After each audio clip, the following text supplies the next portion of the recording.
não aplicação do Código Brasileiro de Aeronáutica, que é uma legislação exatamente do mesmo patamar, do mesmo nível que o Código de Defesa do Consumidor, mas é específica.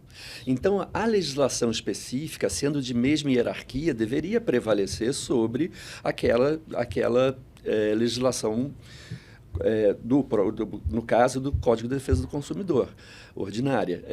Tem aqui uma diferença muito grande. Então, eu acho que o problema não é o Código de Defesa do Consumidor, o problema é a aplicação do Código quando você tem uma legislação de mesma hierarquia e, além da legislação de mesma hierarquia, específica. Muito específica para o setor, que regula isso. A mesma coisa acontece com convenções. Existe uma série de convenções no setor aéreo, que é coordenado pela IATA, pelos organismos internacionais de aviação civil, que regulam, por exemplo, o valor de indenização no caso de carga. A convenção ela foi confirmada pelo Brasil, ela tem um nível também hierárquico semelhante ao Código de Defesa do Consumidor, então, saindo um pouco de passageiro, indo um pouco para carga, não se aplica a Convenção de Montreal, que é a convenção que foi reconhecida pelo Brasil e que tem efeitos aqui. Então, nós temos dois problemas aqui. Eu não acho que seja a mera aplicação do... Sim, é a aplicação... É o estímulo que os aplicativos abutres dão para a aplicação do Código de Defesa do Consumidor, versus aqui convenções que foram assumidas, reconhecidas, assinadas pelo Brasil e o próprio Código Brasileiro de Aeronáutica, que tratam dos temas específicos. Então, é algo que ainda precisa de amadurecimento. Eu vejo que esse amadurecimento ele já aconteceu em outros setores antes. Então, eu percebo que a aviação está amadurecendo, mas num momento em que a facilidade de propor uma ação é cada vez maior. Por quê? Como eu disse, não tem custo, não tem consequência, e você tem uma indústria, não só do dano no moral, mas a indústria dos aplicativos abutres. E me permitam comentar um pouco como isso funciona. Imagina que você está no aeroporto e recebe aquela mensagem dizendo assim, olha, seu voo foi cancelado ou atrasado, entre em contato conosco, e aí essa empresa ou escritório de advocacia, normalmente são empresas que contratam, que têm escritórios de advocacia, ela paga para aquele passageiro que voou, vamos supor, alguma coisa em torno de R$ 1.000. Desses R$ 1.000, ela vai ter um custo administrativo dessa operação de R$ 1.500. E se ela consegue uma condenação média ali de R$ 4.000, olha o lucro que essa operação gerou. Então, temos aqui alguns problemas. Primeiro, o passageiro, que se foi realmente impactado por responsabilidade da companhia, não está recebendo o que deveria receber.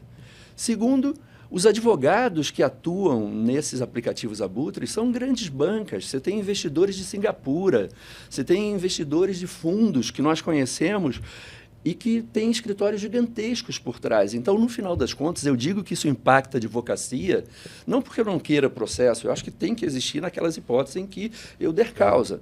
Mas eu acho que tira também a possibilidade da advocacia, dos 1.200.000 advogados que nós temos no Brasil, de atuar em casos que seriam corretos, seriam devidos. Porque você acaba concentrando em 35, 40 aplicativos abutres que trabalham com poucos escritórios, que geram 200% de lucratividade, 300% de lucratividade, dependendo do estado. Então, é um estímulo muito grande. E olha o negócio.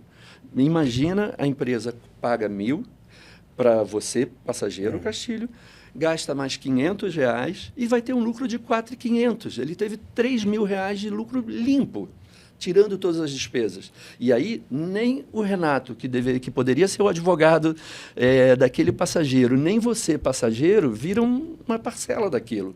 E isso retroalimenta o sistema.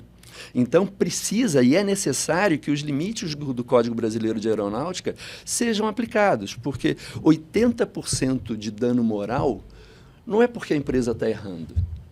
O dano material são 15%. Eu acho que dá para fazer uma relação aqui, é desproporcional.